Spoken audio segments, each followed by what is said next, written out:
My name is Oliver Pickard, and I've always dreamed of building my own car, together with my aerospace engineer and rallyist dad, Andrew. Hello. I found the perfect project. This is my Cox GTM. The remains of one of only 800 made. And that looks bad, but when you look at it from the inside, it's even worse. Crashed, fire damaged, rusted, unrestorable. We aren't just modifying, but completely re-engineering. We aren't just bolting on parts, we are making the tools that fabricate the parts to build my dream car. Bespoke, one of one. This is Project Mosquito. Hello! Hello! And welcome to the workshop. In this week's video we're going to be doing some tunnelling. Yep, we're going to finish off the centre tunnel. We're going to make a firewall that fits around the shifter, that retains the cables and stops any like car smells or heat coming up through the gate and through the hole in the side of the shifter. We're going to be redoing the seat notch, but first we have to completely strip the car. Dismantle it totally, take the engine out, take the suspension off and render this thing down to its basic components. And that way we can flip it over and that'll help us to do what we need to do. Because the time has come to be able to weld in all of our bulkhead and stuff like that. But before we do any of that, we need to finish the tunnel.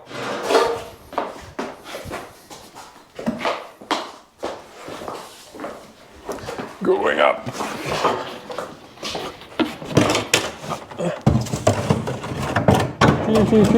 Down. There.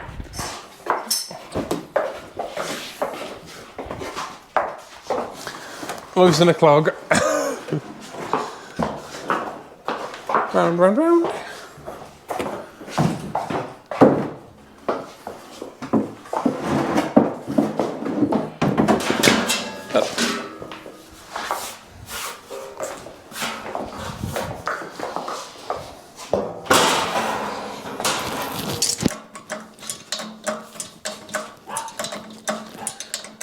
Obviously, these hubs we have at the rear are made for a drag racing car. And so they came with ARP studs and they're super long, way longer than we need. They're obviously made for some like drag radial B-lock wheel and they're just far more than we need. So I can't wait to actually cut them down. They're a bit ridiculous. And it's yet another bit of unsprung weight we can lose. At the front, we have standard wheel studs, Mazda wheel studs, and they're perfectly fine. That's the nice thing about... Yeah, we don't need to use any wheel spacers or anything, which I think the longer studs are designed for. Yeah, perhaps for clearance. It's, or just some ridiculous drag racing wheel that's like made of billet and B-locky, and because they put massive like 10 and 12 inch drag slicks on the front, don't they? Yeah. In America. And we just don't need that kind of thing. We're not that kind of weight, and we're not really... It's the nice thing about using components that are made for a car that's slightly heavier than yours is, and a bit more than slightly. Designed to take slightly more abuse, is that everything is absolutely overkill from factory. You know, Mazda wheel studs, a Mazda's what, 300 and odd kilos more than we are. Yep. Which is, you know, that would be an increase in weight of, what, a third for us. So 300 kilos might not sound like a lot if you drive a 1400 kilo car, but it's a massive amount, and a Mazda's like front engine and all that. So those wheel studs are massively overkill. And everything's overkill, which is quite nice, which is why we can run factory Mazda brakes and stuff like that. We put the body on in between videos because I don't like seeing the car with the body off, because it's just a bare chassis.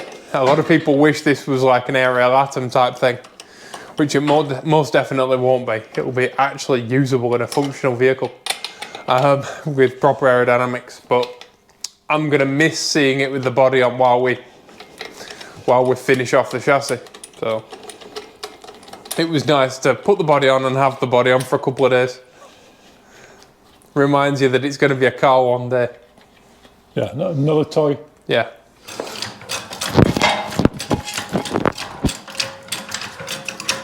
the jacking points on the chassis are the bottoms of the roll cage tubes.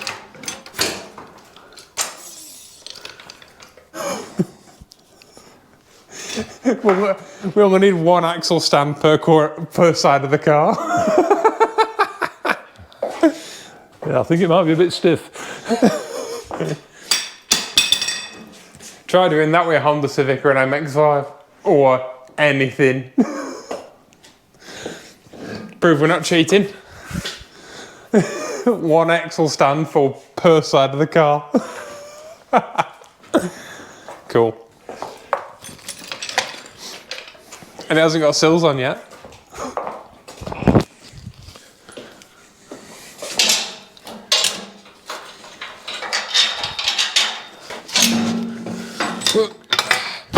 Thank you.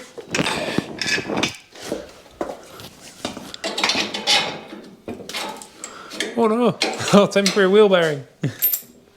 That'll be another thing that changes when this car goes back together with the painted chassis. No more temporary wheel bearings. I'll lift it up. Will you take this engine mount off? Yeah.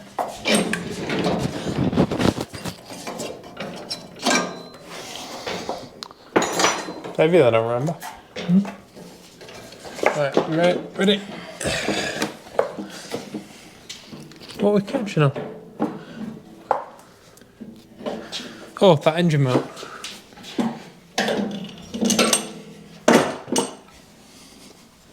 Up, up, up, up, up, up, up.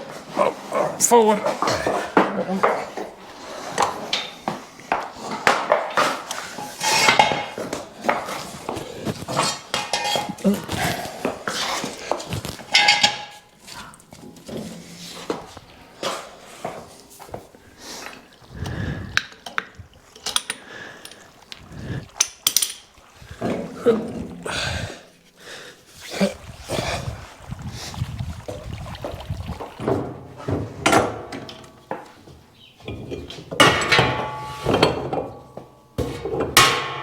So what you've got to remember is this is not a kit car and it's not a modified car. It is actually a brand new car. The only components we're actually using from the original car are some fiberglass and the windscreen. Steering rack. And the steering rack. Side windows. Indicators. No. Yes. Because we started with nothing and basically we started with tubing and sheet metal. Yeah. Yeah, this is a brand new factory built car. We are the factory and we are building it. In fact, I've always wanted a GTM, as you all know. Everyone who's watched this channel knows that I've always wanted a GTM ever since I was like 8 years old, right? And when I had the opportunity to buy this car, I knew that it could never be a GTM ever again. Even if we'd have restored it, we'd have had to replace every single part. In fact, I was talking to a friend of mine who is a mini restorer in France, and he was telling me that he's just taken on a GTM restoration and they're going to take the entire body and throw it in a bin and put a brand new body on it because the body isn't worth restoring. That's very sad to me. Shame, yeah. And our body is not worth restoring, which is why we're doing what we're doing. Yeah. And our chassis was not fit for anything.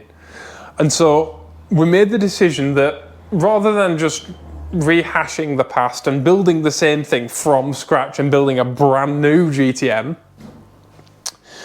we'd do something a bit special. And I wanted to do it right, not just from an engineering standpoint, but also philosophically. I really think that in order for a car to feel right, its philosophy has to be right. Yeah. You have to have the same mentality all the way through it. And I got in touch with Howard Hearer, who is the second owner of GTM, but he's the racing driver who raced GTMs back in the day. He was the works driver and he raced the first ever GTM ever built, Little Bullet. And Little Bullet was an aluminium bodied racing car that became the mother of all of the molds that built later GTMs, the mother of 800 cars. Yep. And Howard's a lovely guy and he's retired now. And I got in touch with him and I said to him, look, I'm doing this stupid thing and I'd really like your blessing. And he said that he absolutely loved what we were doing, but he thought that I should build a Pickard and not a GTM, because there's no point in rehashing the past. If you're going to do it as good as you can and do it in your own name. That's what he told me. Yeah. But I've always wanted a GTM, and I've always loved that era of racing. Yeah, it is a GTM in essence. Yes, in philosophy, in not physicality. It shares some parts, but every single part that is GTM is also Mini. Yeah. Other than the floor pan, everything else is Mini. Like, there's not much that makes a GTM, other than its unique windscreen, which we are retaining. Yeah, we're keeping the windscreen, we're keeping the front clamshell, but it's not going to look like a GTM. The roof is kind of, the pillars are kind of, and the back is kind of. Yeah. But about 90% of the body will have to be taken back to raw glass and redone, so there'll be very little of it left, unfortunately. But Howard was right. This is a Pickard Mosquito GTM. It will always be a GTM in essence. It will always have a wheel in each corner. It will always be mid-engine, transverse, 4-cylinder. It is the lightest engine that we could, most powerful engine that we could get our hands on, which is what they chose and why they chose it. Yeah. But you've also got to remember that if a normal GTM chassis is not capable of handling more than 125 horsepower. Oh no, not really. Because the roll centres are miles out. The suspension on a GTM has a lot of possibility to it. It has a lot of potential to it. But it's not hugely modified. Yeah, no one's ever sorted one out, as far as I know, as to what it needs to be. Yeah. And so rather than trying to rehash, you know, I know there are a lot of people out there who put Honda engines in Minis and use original subframes, Mini subframes and Mini suspension. But if you're building your own chassis and you're putting a big Honda engine in, just do it properly. And in order to do that, you know, every single week I get someone asking how we're going to make this thing legal. And the reality is this is a brand new car and this will have to meet all of the regulations which a limited production car has to meet. Yeah. In the same way that Caterham do it, in the same way that Ariel do it, in the same way that Morgan do it. This is a limited, in fact, every single, you know, all these supercars that they're making now, and they're all like, we're going to make 35 of them. There's a reason for that number. There's a reason why everyone's making 35. And that's because that's your limit. Yeah. But this is one of one. Yeah. So after that, we'll have to go through a full homologation process, which costs an absolute fortune. Yep. But I'm willing to do it, because it will still be cheaper than buying a Miura. And it will still be faster than a Miura, and it will still handle better than a Miura. Yep. Or pretty much anything else. But the thing is, people keep asking me in the comments every week as well, will you sell these parts? We make us a shifter, we make me a chassis. Will you sell plans? Right. We make us an MX-5 short... Quick rack kit. No, we don't sell parts, we don't make parts. The problem with being able to make things, beautiful things with your hands, is that whenever you make something that is beautiful, there will always be someone that steps up and goes, I'll have one of them. I'll give you money for that, right?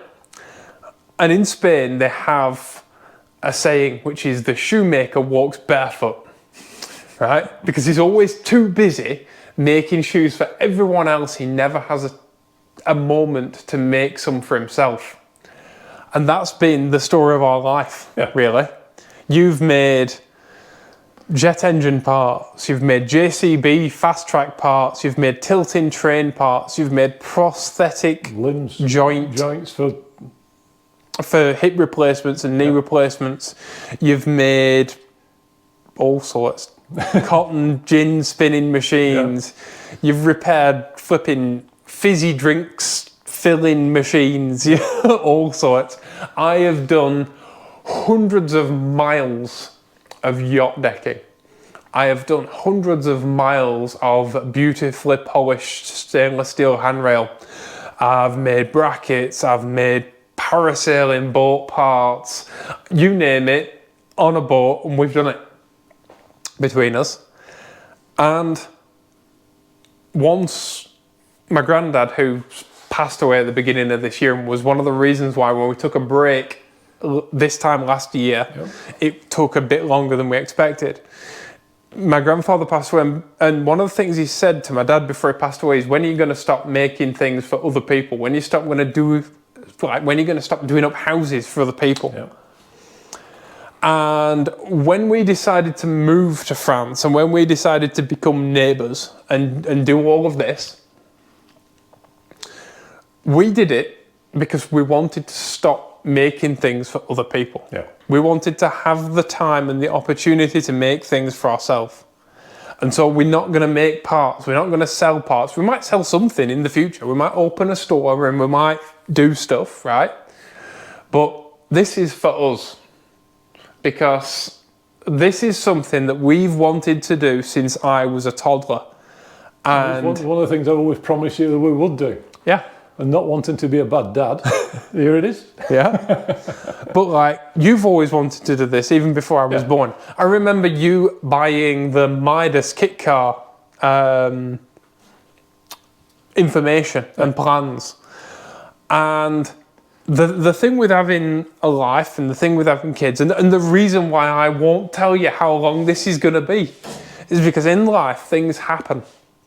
Yeah, it takes as long as it takes, right, to make the best car that we can. Well, this is it though. In life, things happen, things get in the way. Like, there's always a spanner in the works. There's always like a pandemic. There's always, you know, we've all learned this the last few years. But we aren't going to give up making this car. Like, this car takes as long as it takes, and it will be as beautiful as it can be. Yeah, it's physically possible. Yeah. And the hours don't matter, right? They really don't. Because all my life, I've had to work out how much someone will pay for something and then put exactly that amount of work in order to feed myself and pay bills, right? And I don't have to do that with this. This will be as beautiful as we can make it, and it will take as many hours as I can put into it to make it as good as it can be. And it will be finished when it's finished. And that's it. Yep. In between videos, we've made one major upgrade to this workshop, which may be the best upgrade that we've ever made, and that's duct taping those mats together. Every time you move, they fell apart.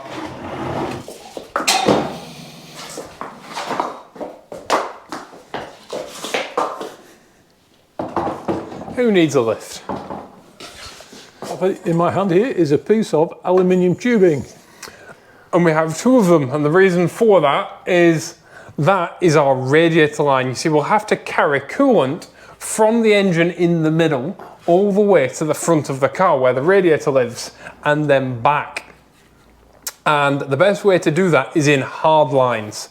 And because we have an aluminium engine, we're going to be using aluminium hard line. And we'll have an aluminium radiator. Yep. So it keeps it all the same material. Yeah, and we're going to change out the heater tubes the factory Honda ones for aluminium ones. Because the steel ones are quite rusty. Well, the steel ones, I think they're a bit of a budgeting thing, and a bit of a money saving thing on the side of Honda. But we can swap them all out to aluminium, and even our heater core is aluminium as well. Yeah. So it makes everything's all the same material, and that should make a very long-lasting and happy coolant system. Yeah, and they make coolant now, especially to look after aluminium. So we can have, like I say, aluminium hardline from there, and then have silicon holes that joins the hardline to the engine, and then from the hardline to the radiator and back. Yep. And it'll all be happy. And the reason why we're doing this now, having a look, is we need to be able to fit 2 lengths of this between the side of the tunnel, obviously, and the shifter firewall box thing. So we need to be able to make a good little package so everything fits in neat and tidy. We can get insulation on here, so we'll try and keep the cabin as cool as possible, and we don't get heat transfer from the water pipes into the cabin. And keep everything neat and tidy. We'll get some thermal sleeve, and so it'll be one continuous sleeve of insulation from front to back, because not only do you not want the heat to come out of your hardline into your interior, which can be a real problem on longer drives. Yeah, you get a lot of heat soak. It's definitely a thing in a lot of Lotuses, like a Lotus Exige or a Lotus Elise. On a really long drive, that cabin can get quite warm. But also, you don't want to pass heat from your hot coolant into your cold coolant that's trying to return to your engine. Back, yeah. You want to reheat it on the way back. You want to keep your hot stuff hot and your cold stuff cold. Yep. So yeah, and this diameter is the exact same diameter as all of the coolant lines on the Honda engine as well. Yeah. So we've got the silicone hose here. We're going to put we'll swage a line into this so that it stops the coolant part popping off. And so it's a beautiful fit. And I need to buy some of them really fancy Jubilee clips as well. Yep. So there we have it. So it's all these things we've got to take into consideration just because we're making a little firewall for the shifter box. Yeah. We need another table. We do. Oh, we've no trestles, have we, either? I've got a table next door. Do you want to bring that in? That? Yeah.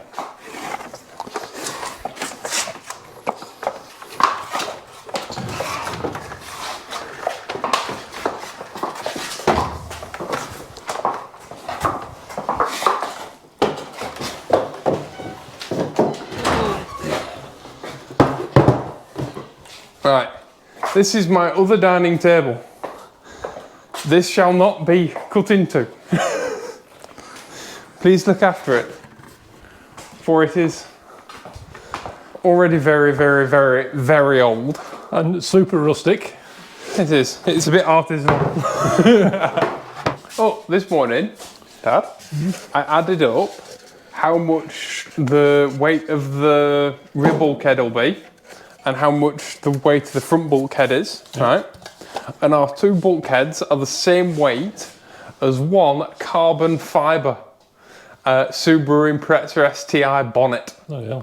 And the other reason for this firewall, by the way, is when you put the where's centre console gone, Dad? When you put the centre console in, yeah, like that, right? The firewall inside the tunnel lines up with the centre console. So if you ever got a big weight landing on here for whatever reason, right, it will transmit force directly into the floor of the vehicle rather than squishing your knees. Because the regulations say that we have to have a centre console, so let's have like most badass centre console. And of course it has sides on and all that are load bearing. So it's load bearing on the sides and in the centre. So even our centre console does something as far as structure's concerned, which is kind of cool. Table's same height. I think so. I want to pull them up next to each other. If they're not, this will make a difference with a bit of flat.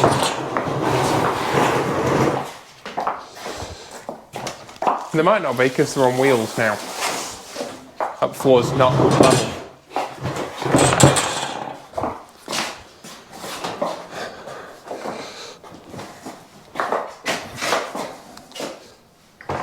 Who needs a lift?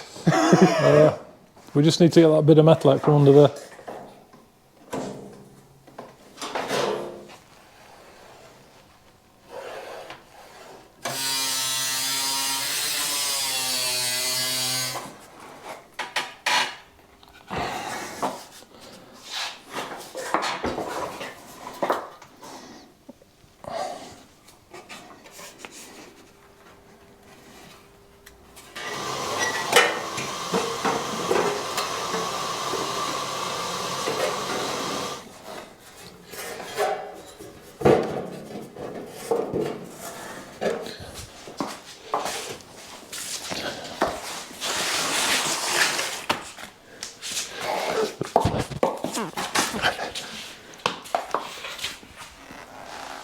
This week we're making a video where you can't see what's happening.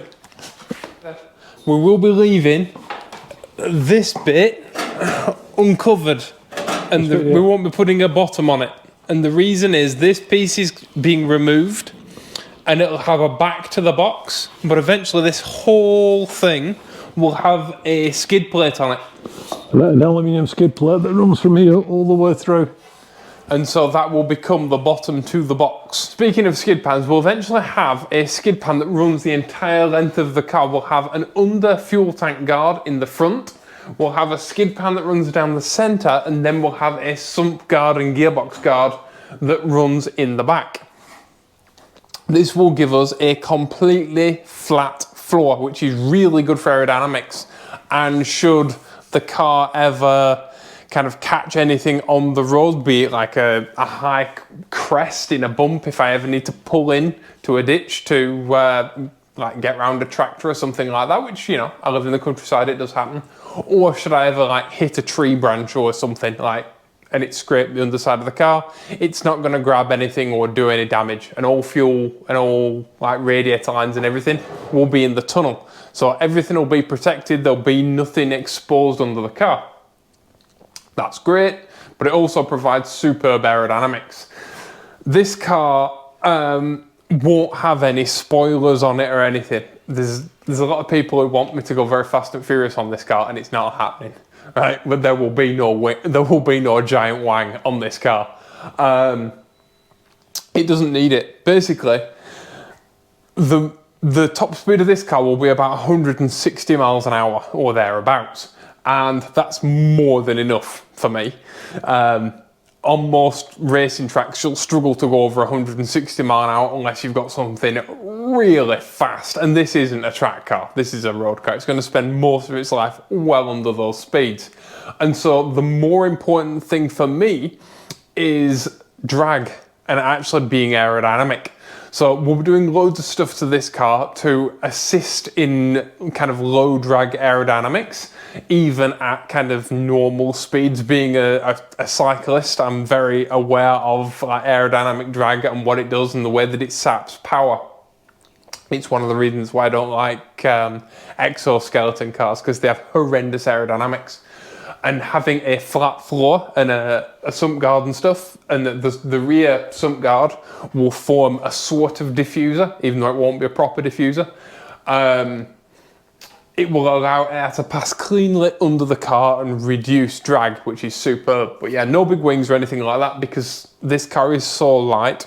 At around 600 kilos, 620 kilos, it will have enough downforce just by the body alone to keep it stuck. Because I don't know if you know this, but if you double the weight of a car, you have to double the amount of downforce required to make it stick.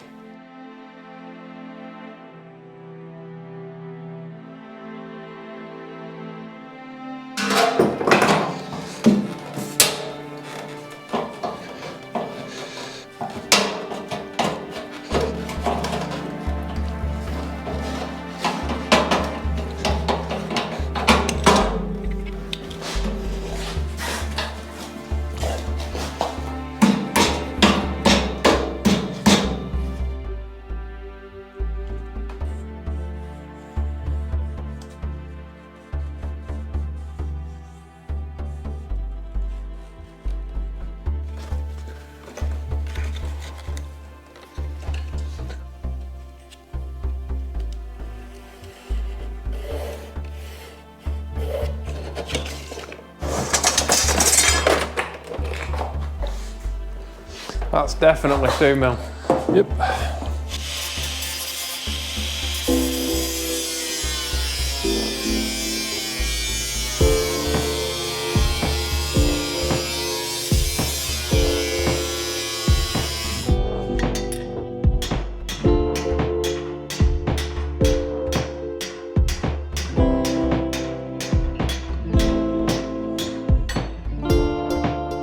Feel heavy, don't like it. No, I know.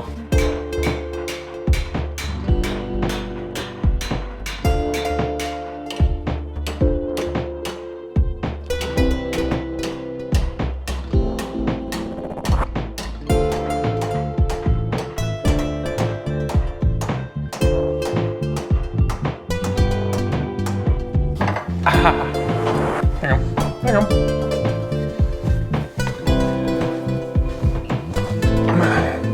Bending it.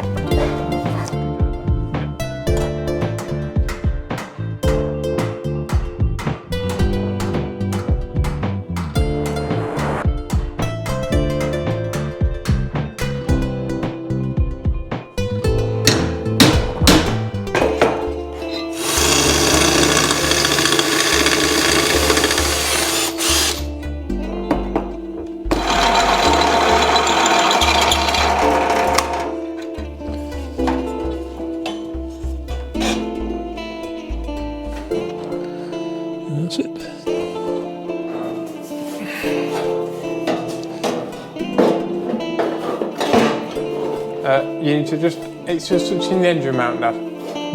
Just touching the engine mount, that's it. There we go. And it looks like we haven't done anything. Yay!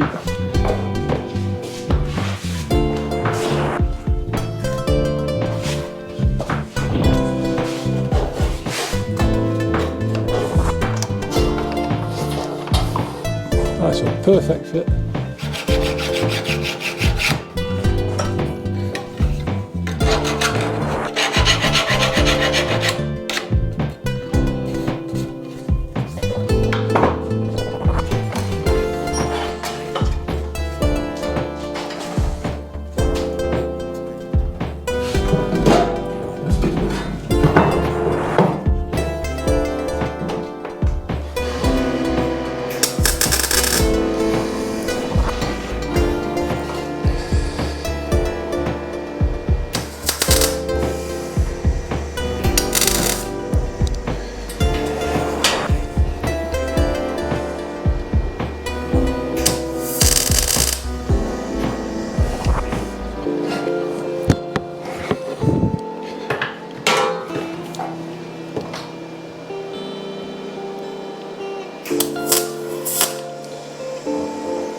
You might remember in a past video, we notched out the tunnel here in order to fit the seat further into the center of the car.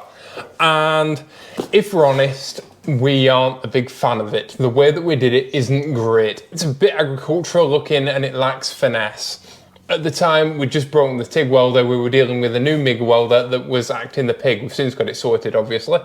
But it's time to redo it and make it nice. Now, you'll have noticed in the last video where we made this gate, Dad put these lovely twin curves into the gate, top and bottom. And that is to mimic the dimpled eyes and the center console dimpled eyes and make the entire car feel cohesive, like it all belongs together, like it's always been that way. And we're gonna mimic these same twin curves here in the center console. So we need to make a twin curved piece to help us finesse this seat notch and get the bend as well. This corner that's in the seat notch that is the thing that makes it look agricultural. We need to get that out because it also is in the way of our coolant lines and being able to run just straight through coolant lines. So it actually does something. So hopefully It'll make the car feel like a more cohesive thing. Ow, I just banged my elbow. And it'll give us more room for coolant lines as well. And it'll look pretty, and that's the important thing. Right, let's crack on, shall we?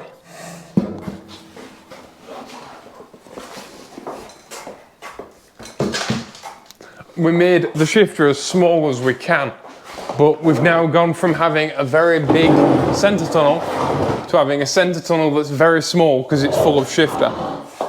But it's made to the original proportions of the GTM centre console in order to look right. So we can't really complain, we're just going to make it work.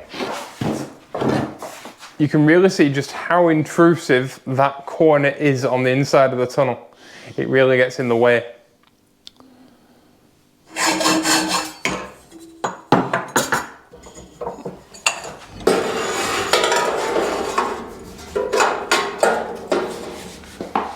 Put it up against the tunnel.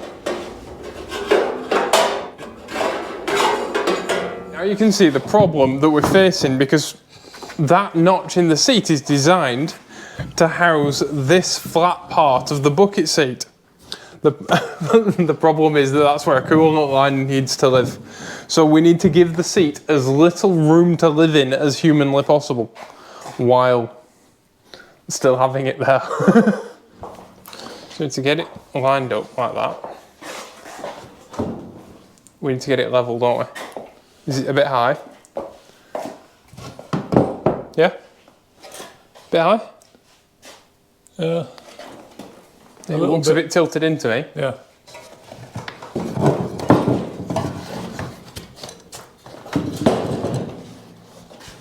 Right, so now we need to get under and mark where the seat touches the shaft, the tunnel, yeah? Yeah.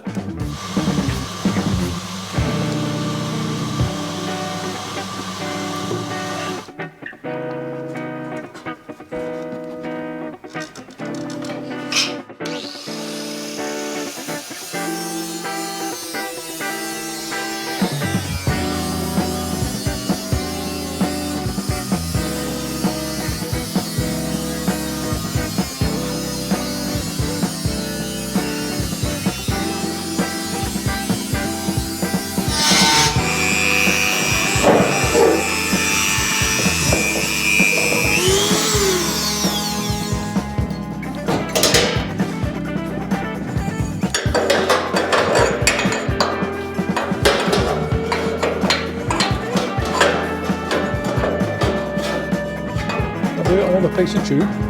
Yeah. Might be able to bend this out a bit as well. Do.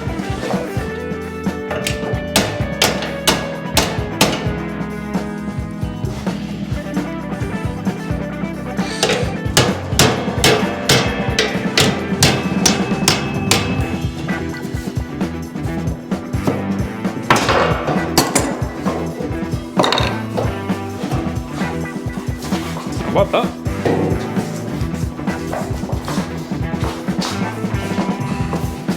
Come to me, father.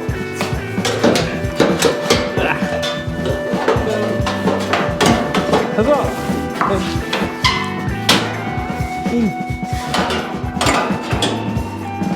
So it's sat there, Floyd? Yeah.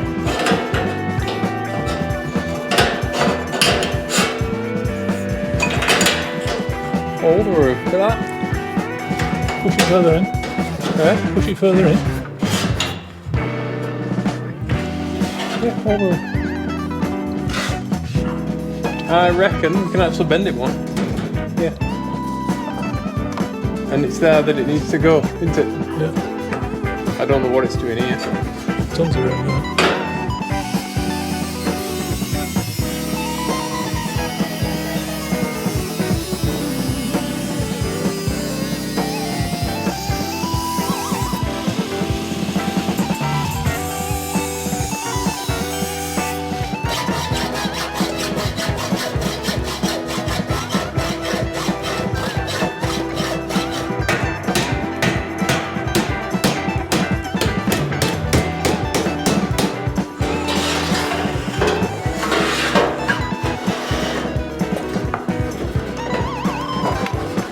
Keep going, keep going, keep going, keep going, keep going. Keep going, keep going, keep going. So, yeah. We're alright.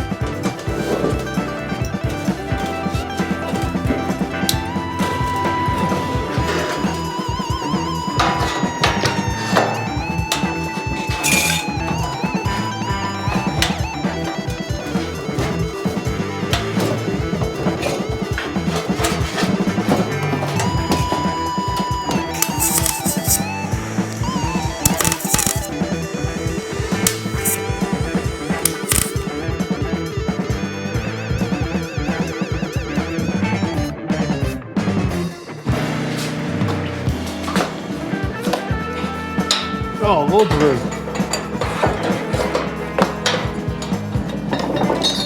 Is it wide enough to make an F-bend out of?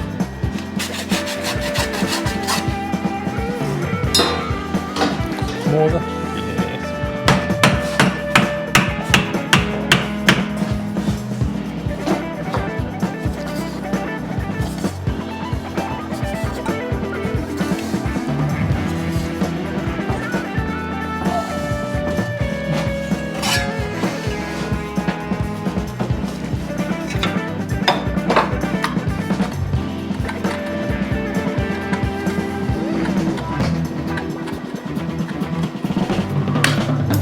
Go that way, because you've got to go to there.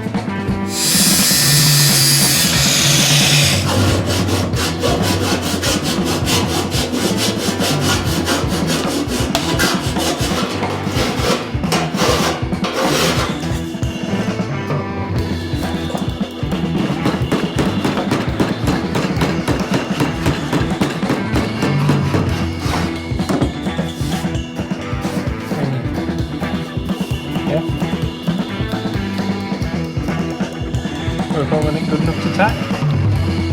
So.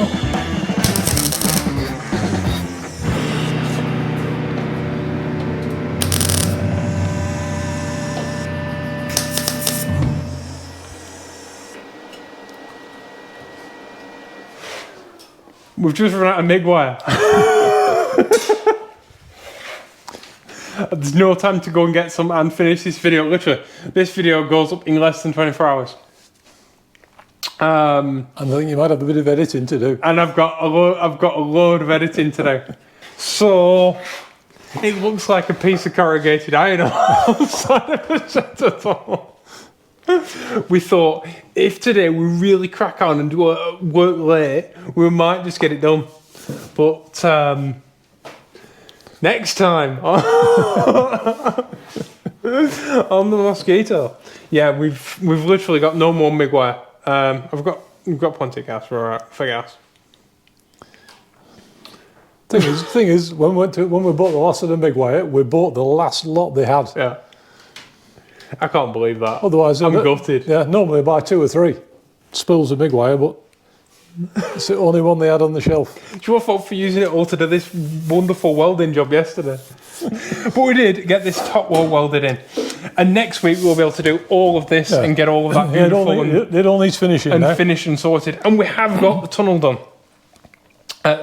You know, the inner box, which is way more complicated than it looks. Like making a box inside of a box is really, really tricky. And this is a huge step because it allows us to be almost ready to weld this centre tunnel in. Yep. When the coolant lines go in, the tunnel goes in and is finally welded into place. Then we can weld the front bulkhead on, we can make the floors, weld the floors in, then we'll steel it, the entire thing, so we'll repaint it again. And then that gets us on to like our final stretch as far as a rolling chassis is concerned, because we can bolt seats in, pedal box. Yep, we're going to make a pedal box. We'll make a pedal box and then we'll do the steering and we'll have a proper rolling chassis. And then it'll be like nearly time for like running and stuff. We get to find out if that engine runs. Yeah. I'm super excited, and it all starts with this. These are all the little tiny, you know, it's what is it, 80-20? Yeah. The last 20% is 80% of the work. Like, as far as the tunnel's concerned, that's where we are. But if ever you were going to show your support, this is the week to do it. Your comments really help us to make these videos. You inspire us, you drive us on, and you let us know that you're out there. Because we are people sat in front of a camera, well, stood in front of a camera, building a car. And it's really nice for us to know that you are out there and that you're enjoying these videos. Yeah, we really appreciate it. And in the last 2 videos, we've had more comments and more likes than we've ever had. And it's really, really pushed us on. Yeah. So thank you very much. Yeah, you're amazing. Our community is the best community in YouTube. And our comment section is the nicest and friendliest comment section in YouTube. And yeah, you're amazing, and we can't do this without you.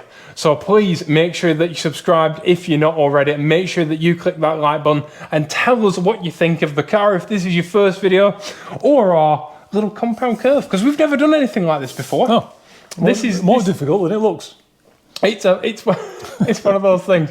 It looks like a teeny tiny thing, and this will take this will be a 20-hour thing when it's done. By the time it's all beautiful, but it'll be worth it when it's done, because every time I sit in that driver's seat and look down, it will be there right next to my shiny shifter, and it will complement the curves of the seat and everything. Yep. And it'll look like it's always been there.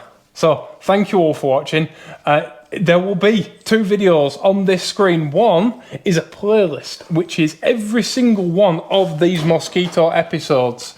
And there will be an arbitrary video that I will choose at the time of uploading, whatever I'm inspired by the time I've finished editing.